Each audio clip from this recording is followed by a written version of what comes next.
Oh, hey there. Welcome. Elton McFall here, aka Retro Old School, and I'm here with my good friend Ed.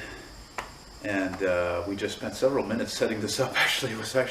It's funny, really, when you watch something, whether it's on YouTube or TV, I don't think me or you or anyone can realize sometimes how even the simplest thing can take a long time to set up. You have to set up the camera and the tripod, you have to make sure things are framed correctly, you have to do a little sound check.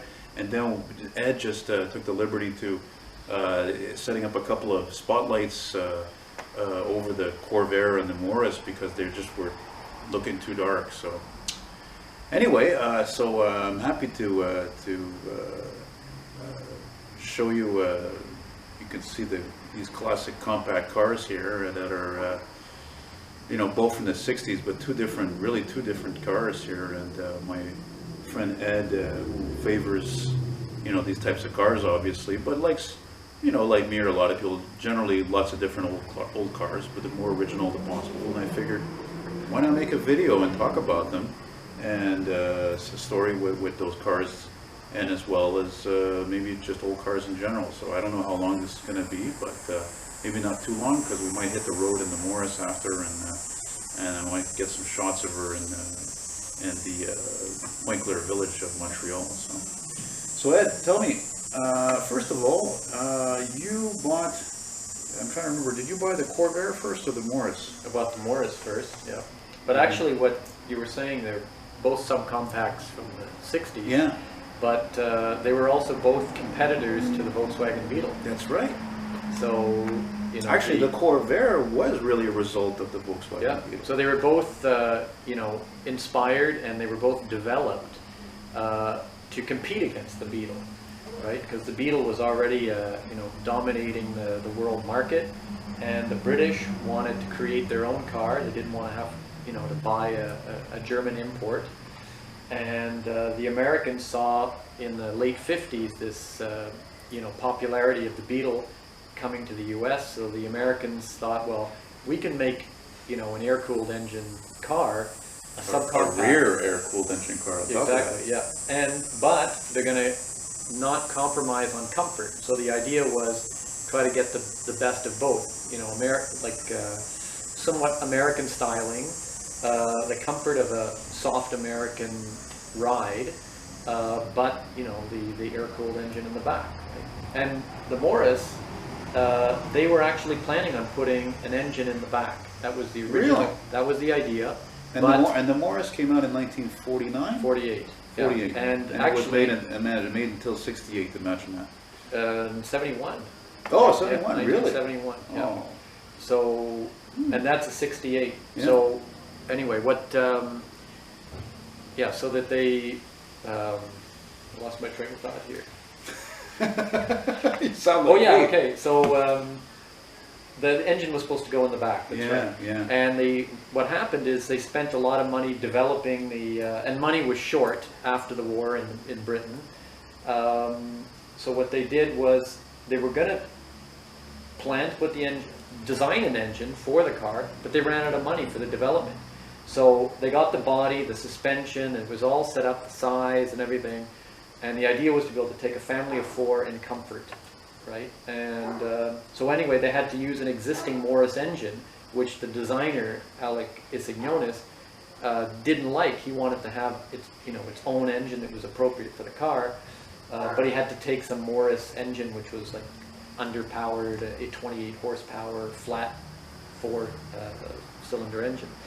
So we used that, and then later on they merged with Austin, and they got the A-series engine, which this one has. So it was like, but what do you think was this appeal? Even now I wonder, what was the appeal at that time to having an engine in the back? I mean, even Tucker, which to me and like many people is an incredible dream car. It was then, it is now. They're worth millions of dollars. Why have the engine in the rear? For one thing, it wasn't safer, that's for sure. Well, it didn't help a car in handling. No, but there were two reasons. The heat and the fumes were behind you all the time. Yeah, that's true. Right? The other thing is that most cars, almost all cars at that time, were rear-wheel drive. So if you want traction, you got to get the weight over the back wheels. Mm-hmm. So now you could, and especially for subcompact cars or compact cars, they were so light anyway. So if you have the engine up front and nothing in the back, you got no traction in the winter. So, you know. Mind you, of course, there was another advantage too for the Volkswagen van. The engine was in the rear, and so was, I think, was the Corvair, the Corvan. No, that engine, that was a mid-engine, eh? That one was, no, they had it in the back. it was in the Yeah. back also. Yeah. So that meant more room in the front. Yeah. But Yeah, no, for a van. sorry, it meant no overhang in the front. There was no, you know, like No. a typical van, you know, like your Safari, which you guys Yeah. can't see here. He's got his 98 GMC Safari. And by the way, you know what? That's another. You should make that an electric vehicle one day. That's perfect for that. This would be a good. Either of these would be good electric. Hey, I wanted to conversions. ask you a question before I forget, and I never thought of this until before doing this. Now all of a sudden the wind decided to pick up. Hopefully it doesn't interfere with the sound. But do you find there's a difference in fuel consumption in these cars? Being what, you know, this one a little bit bigger and it's a small 6-cylinder, and this one's smaller car, smaller 4-cylinder. Well, the Morse takes almost nothing in gas. It's Yeah. it's only a 1 liter. It's 1098 cc, so 1.1 liter engine. How big is the tank? Oh, I don't know. I can't. I mean, it 10 costs. gallons? 20 gallons? Let's see. It might be 9 gallons. The Corvair? And the Corvair, I don't know. I can't. But then again, the Corvair's got dual carburetors, so for sure there's more fuel Well, consumption. the Corvair consumes a lot more for Mhm. sure. Yeah. But yeah, the Morris, it just sips fuel, you know. And it's very light. That's the other thing. And what's amazing, unlike a lot of people who have old cars that they found here in Quebec, or they found in Canada, or they found in the U.S., he actually bought this car in England and imported it. When was that again? Well, I bought it in England in 2001, and then I got a job in Germany, so I put the car on a ferry, and Deutschland. brought it to Germany. Deutschland. And it was there a few years, and then I had it shipped in a container back to Canada, and so that was in 2003. What kind of repairs have you had to do to it? Well, both cars I rebuilt the engines. Oh, they're both rebuilt. That makes sense, because a Yeah. lot of people don't know that, you know, when you're talking about technology this old, Things you know, wear out. Things wear out And, quickly, and things- cars were only good for, you know, maybe maximum 100,000. Yeah, that's it. 100,000. Yeah. So this already had 108,000 miles on it when I got it, and the rear crankshaft, there's no seal on it, and when the bearings wear out, the oil just comes shooting out of the back of the engine down through the clutch housing and dumps onto the ground. So Wow. as the engine would heat up and you would get on the highway, it would just be a stream of oil coming out. So I'd have to top it up, you know, with oil. So I did that for a short time, and then when I brought it to Canada, I said, that's it, I gotta rebuild it. So I took the engine out and disassembled it all, and had the head skimmed, the bores rebored in the block. I bought 20 thou over pistons and everything. So it's like a new car. Excuse me. Gesundheit. It's the season. So, but what's It's interesting? probably that ragweed that I got over there. Yeah, you guys can't see how tall that graduate is. My goodness, isn't that like against the law or something? Don't you have to like get to that? That's another subject. Yeah, well, it's not a big deal. But what's interesting is that the Corvair you see, and by the way, I'm going to give you guys a shot of these cars in a while. Just a little walk around real quick, in case you never saw the videos, because I did do videos of these cars. Did this when we did a ride in it. The Corvair did a ride in it. The Corvair, actually, come to think of it, both cars I never did actually film in action, did I? This one I did, but not as long as I wanted to, because she had some overheating problems. And it's funny because when that happened, he told, and this was kind of recent, like maybe a month or over a month ago. And Ed made me realize that, yeah, the air-cooled engine, it sounds kind of cool, but not very practical when you think of it. That what cools an engine better when it's running at like 500 to 1,000 degrees? I don't know. It's water or air. I mean, it doesn't make it the most sense, you know. Well, the air cooling, I think, it's just that the Corvair is quite finicky, and you know, they can. But damn it, it sounds good. Yeah. It sounds so good. I mean, Yeah. it's unmistakable. It doesn't matter if it's a Volkswagen Beetle or Corvair or a Van. It's just such a. The Tucker was the same way. It had a helicopter engine. It was rear engine, air cooled. No, I think it was water cooled. It was I think it was 8-cylinder, but I'm pretty Was sure. it water cooled? I think it was water Or cooled. was it, maybe it was the Tin Goose, the first one, the prototype type, maybe it wasn't. It was a 549. Yeah. But what I was trying to say is, because sometimes I distract myself and I'm an expert at it, but derail my own conversation, not just other people's. I'm working on it.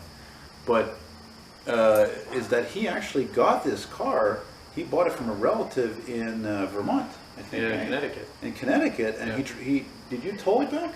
Yeah. You had to tow it all the way back, and he restored it. He took it all down and completely restored it. Yeah. Well, it didn't. It was sitting in a barn or a garage for 10 years on a dirt floor, and so the tires went flat, the rims sank into the earth, and then. I saw an Alfa Romeo 164 yesterday next to Yeah. Fairview at a garage. I almost did a video of it, and it looked so pitiful. All tires were flat. Yeah. But this is when you put it into a garage, in a damp garage with a dirt floor. You know, then the humidity just gets stuck there. So I had to replace both floor pans. The brake lines were all gone; they were rusted out. Fuel lines are rusted out. Gas had gone bad, of course. What was the most difficult aspect in restoring the car? Well, the engine. Yeah, sure. that's what I figured. The engine's crazy complicated. Everything's aluminum. The block is aluminum. It's a split block, so it's not like Morse. It's not a typical 6-cylinder. No, exactly. There's nothing typical about it. It's a totally unique design. There's nothing else except for, say, a Volkswagen Beetle or a Porsche like a boxer type engine. Those are the only things that are similar. So it's got cast iron air cooled cylinders, and they're clamped to the block with these long bolts, which then clamp the aluminum head. So you have the block, the cast iron cylinders, and then the aluminum heads, and they're sandwiched. And when you with were these, restoring and rebuilding this engine, did you ever scratch your head and think, what the fuck were they thinking? Yeah, I was surprised that they would try to make something so complicated and so finicky and delicate for the masses. I mean, just as an everyday car. I'm like, wow, this is. It's funny because a lot of people, they'll take a typical old car, like whatever, I don't know, some Impala or whatever, or even a Jaguar, and put a very, they'll put an LS motor in it. They'll put some Ford engine, something that's extremely reliable and more modern, where the parts are available. But a car like that, you can't. I had joked to Ed. I said, "Oh, that's a perfect candidate for an electric car," but you can't, because the car is factory stock. He brought it back to its glory, like when it was in the showroom, when it came out of factory, and when it's like the Tucker. In a way, it's like a Tucker, because everything about that car is unique. You can go to a lot of car shows, but you're not going to see many Corvairs, I guarantee you. Well, you lose the experience too. I mean, part of it is it's sort of reliving history a bit, right? I mean, when you're in the car, you smell the fumes that are emitted from the car, the upholstery, the vibration, the heat. You feel all that. Whereas if you strip it out and put a modern engine in, or electric engine, or whatever you do, you remove that, and so you're left with half the experience, right? And this is the only Corvair I've ever rode, and I've had the pleasure of riding it in it twice. And it's a typical Superior GM smooth ride. And actually, it's funny, I feel even more comfortable sitting in the back of that car, oddly enough. I suppose it's because, people, I don't know, a lot of people don't know, but in the old days, people were literally shorter.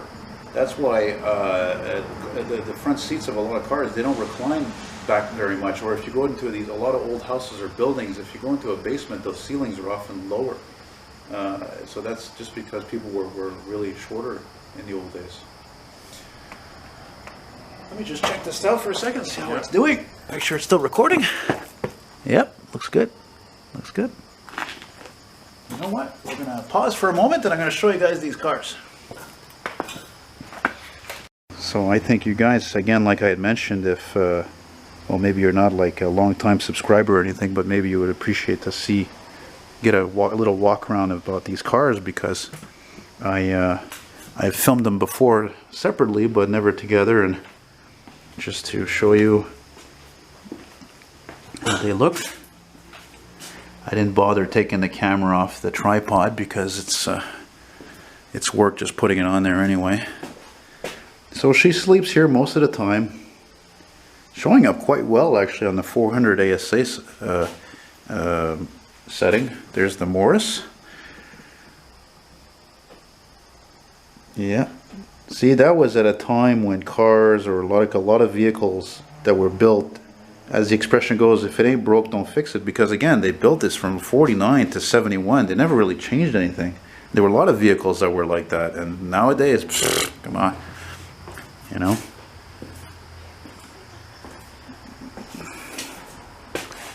Right-hand drive. We'll get there in a moment. It's kind of hard to fit much stuff in the trunk because of the curvature.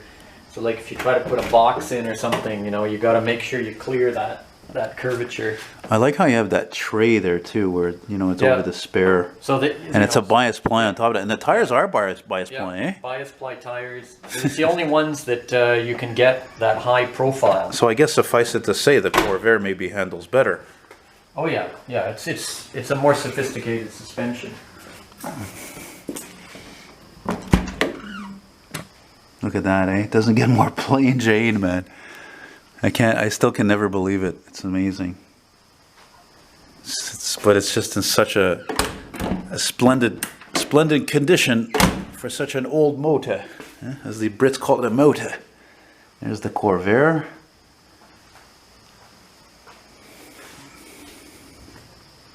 You want to show the motor? Yeah, I was going to say, you want to show that there? Let me just...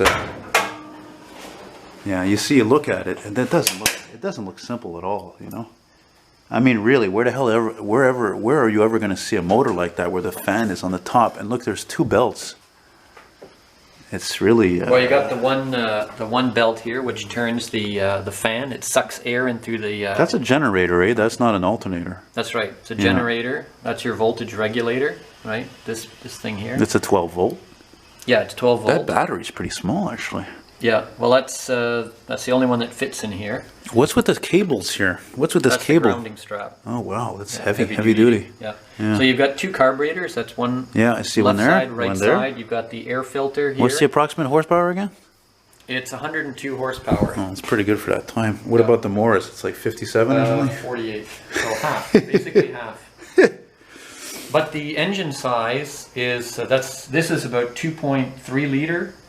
And that's 1.1. Mm-hmm. So, you know. Yeah, it's not hard to figure out which one's better on gas. Consumes twice as much gas.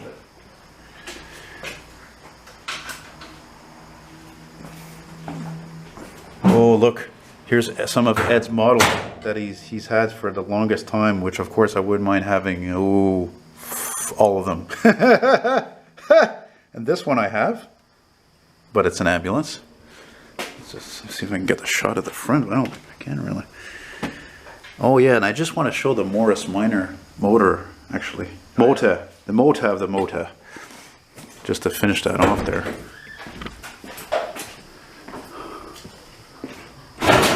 Boy, I'll tell you, my friend, if you had more money and more space, or if I did too, the fun we would have with old cars.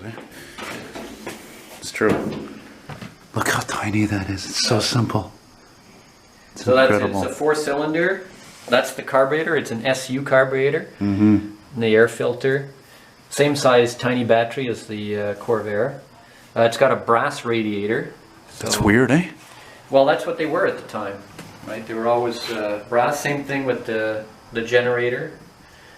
Any reason why the fan was yellow, or? So that you could see it and you wouldn't put your hand in there and get it chopped off. Good point. Okay. All right.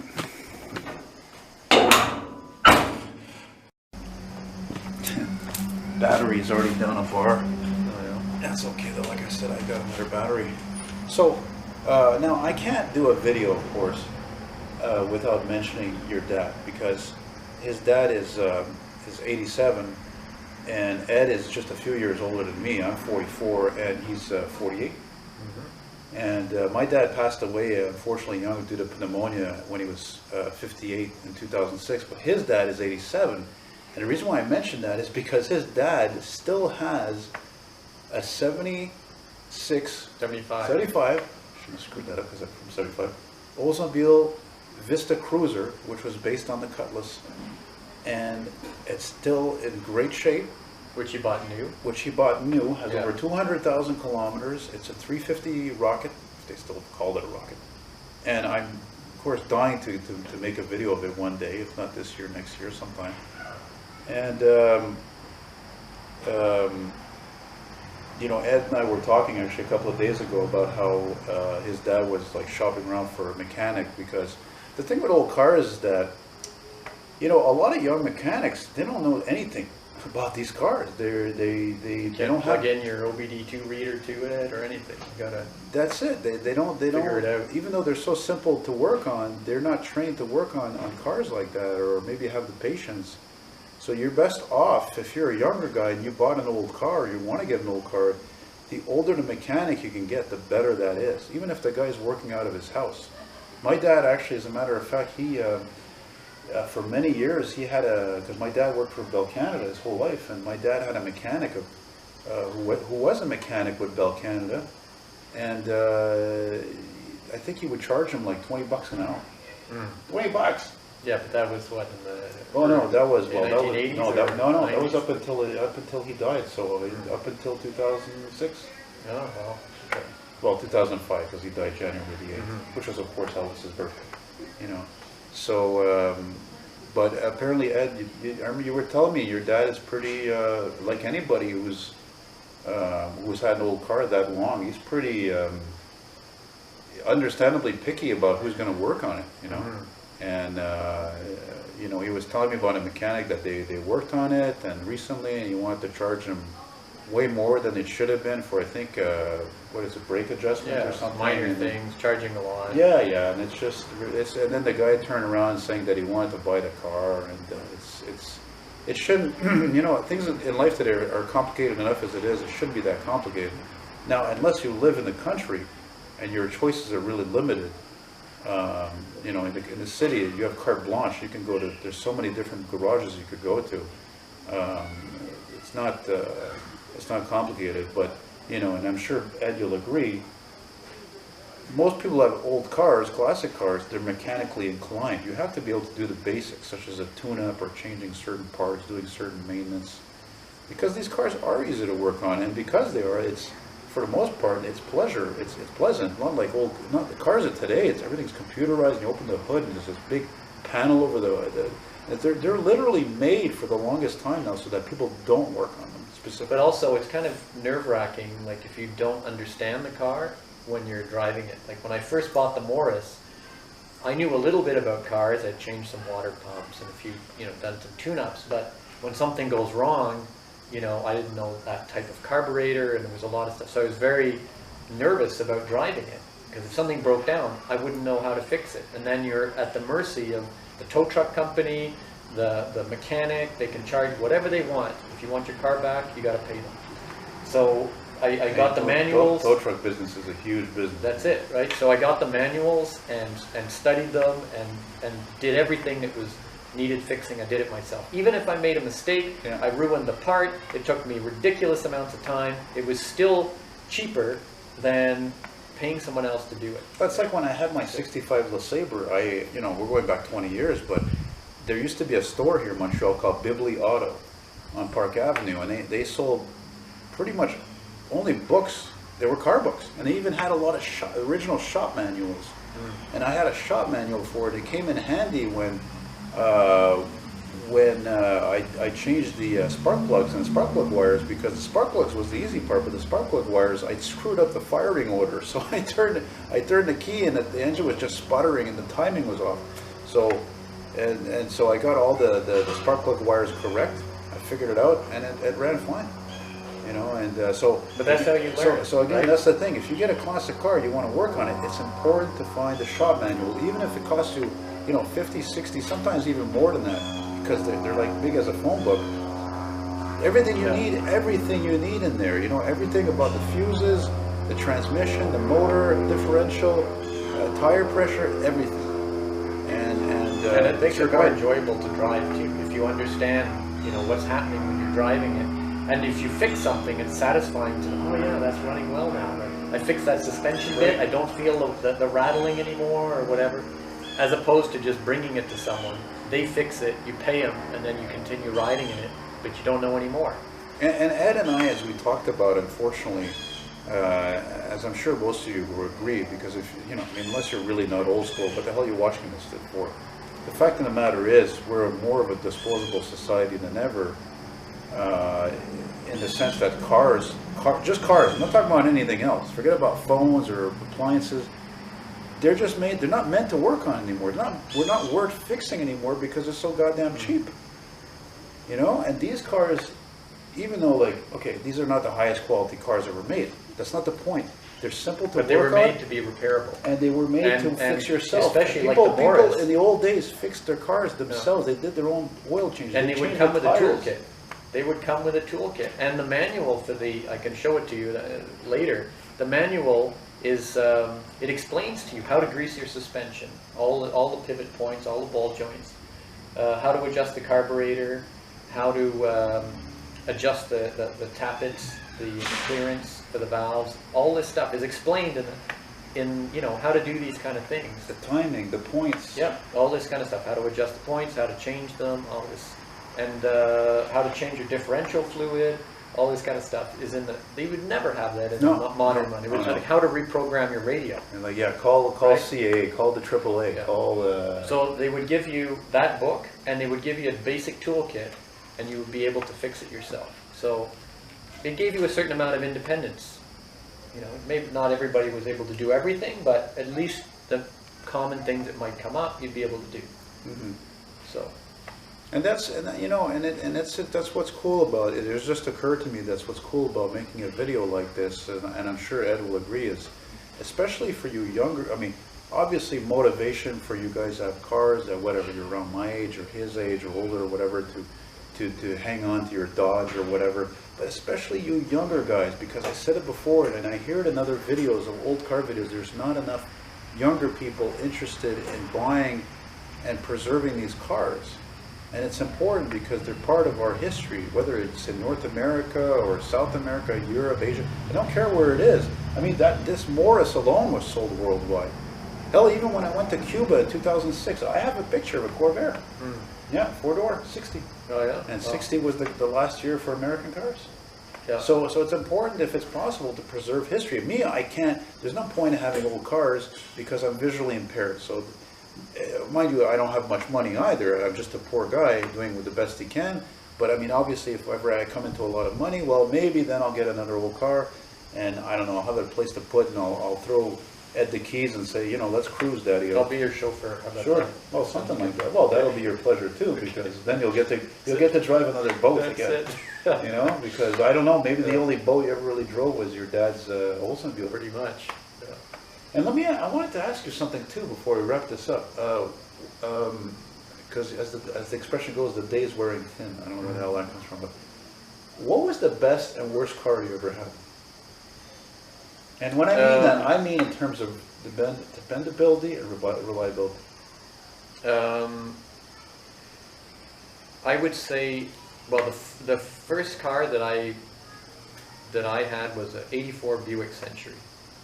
Oh, front-wheel drive, 2.8 liters. I really V6. like those cars. Yes. It was super comfortable. The Iron Duke 2.8.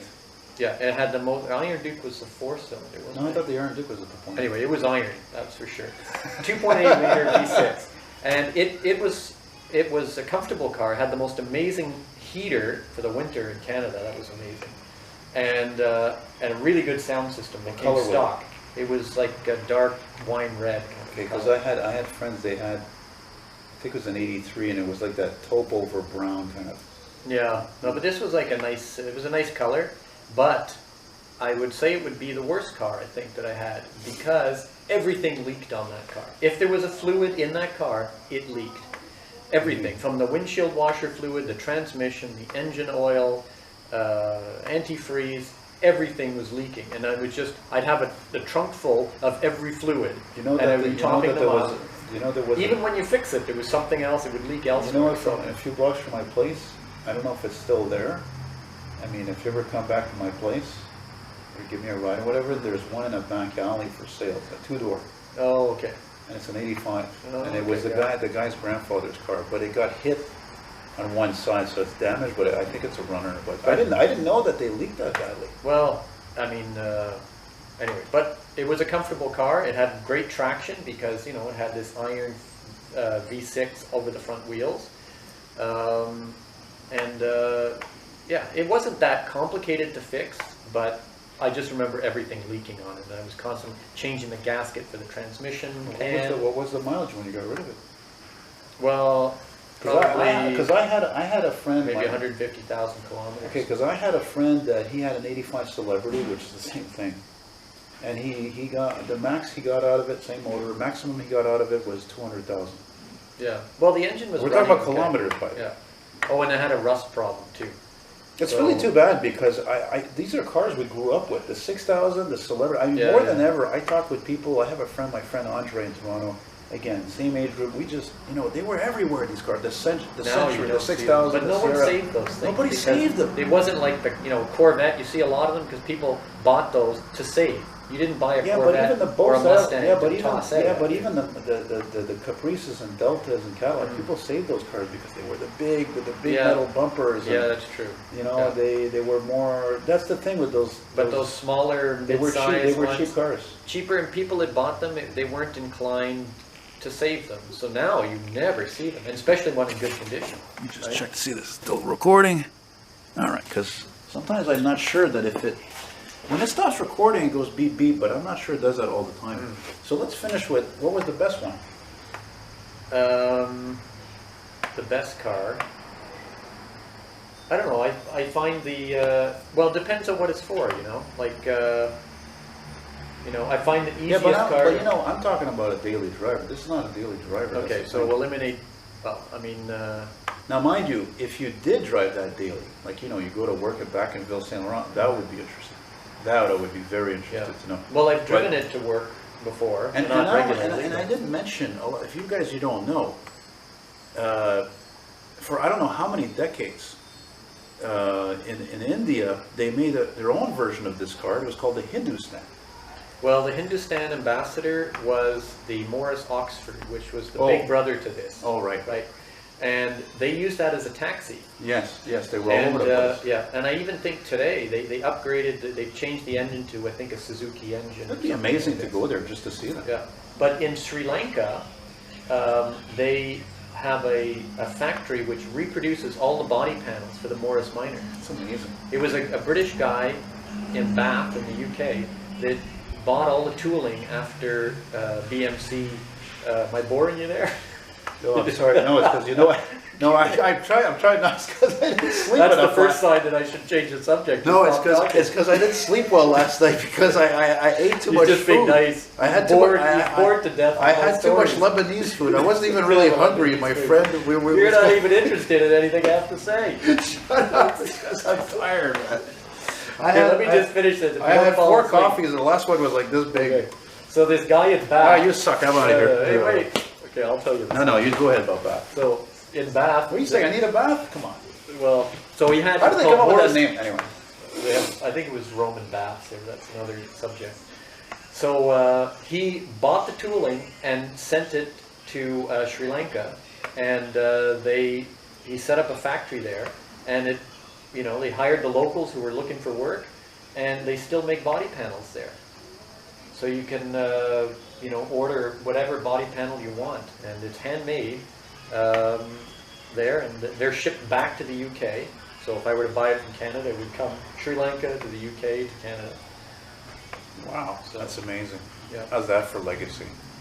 You know, it's funny, and having this discussion with Ed, it made me realize that, my friend here is very, courteous and polite, and I am too, but I'm a vulgarian, so I came to realize recently that I have to work on that because I'm tired of hearing people's comments complaining about it. I'm a potty mouth and I swear too much, and so it's good to have a friend like that because I keep you on the straight and narrow. Keep me a little more on the straight and narrow. Yeah, I mean, I'll still swear, but when it matters, But I'll try to keep the F-bombs.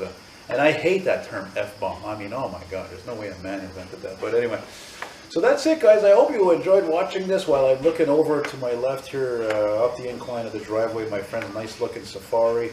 I think when he's done making a camper conversion out, I'll definitely make a video of it because nevertheless the design of this dates back to 86, I think already. So they made these a long time.